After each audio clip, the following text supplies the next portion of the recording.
তোমাকে আমি কিছু দামি কথা শোনাতে চাই রে আলী, মনোযোগ দাও। শেরে খোদা হযরত আলী ডাক দিয়ে বললেন, নবীজি আমাকে বলেন না কি কথা শোনাতে চান। আল্লাহর নবীজি বলছে, আলী দৈনন্দিন ঘুমানোর পূর্বে 5টি কাজ করে তারপর আলী তুমি ঘুমাবে। এর আগে আলী তুমি ঘুমাতে যাইবা না। কয়টি কাজ? 5টি কাজ। 1 নম্বর হলো, হে আলী তুমি যখন ঘুমাতে যাইবা, ওরে আলী সবার আগে 4000 দিনার 4000 মোহরানা তুমি সদকা করে তারপরে ঘুমাবা। কয় হাজার? 4000। কয় হাজার? আলী বলছে, নবী অসম্ভব, আমি নিজেই তো ঠিক মতো আমার বাড়ির চুলা জ্বলে না, খেতে পারি না। এ রাসূলুল্লাহ, আমি কেমন করে ঘুমানোর আগে 4000 দিনার সদকা করব? পারবো না। আল্লাহর নবী বলেন, আলী রে, 2 নাম্বার, দৈনন্দিন ঘুমানোর আগে 1 খতম কোরআন পড়বা। কয় খতম?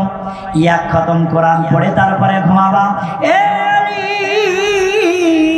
3 নাম্বার হলো, তুমি প্রতিদিন ঘুমানোর পূর্বে রে আলী জান্নাতের মূল্য পরিশোধ করে ঘুমাবা।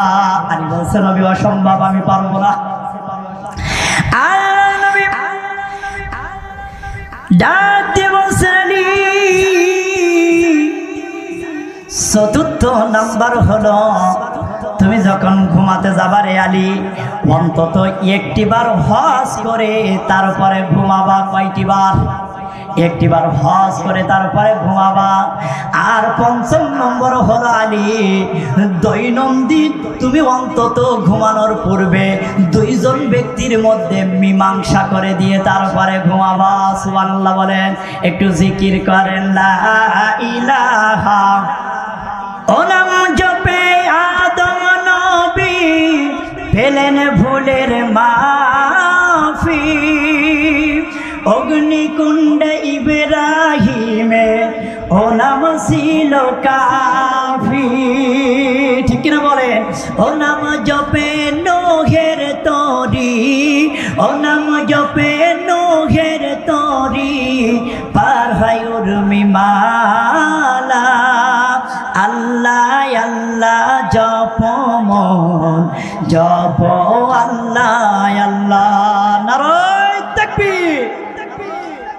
আচ্ছা বলুন তো, এই কোরআন আল্লাহ কাদের জন্য নাজিল করেছে? গোটা পৃথিবীর সমস্ত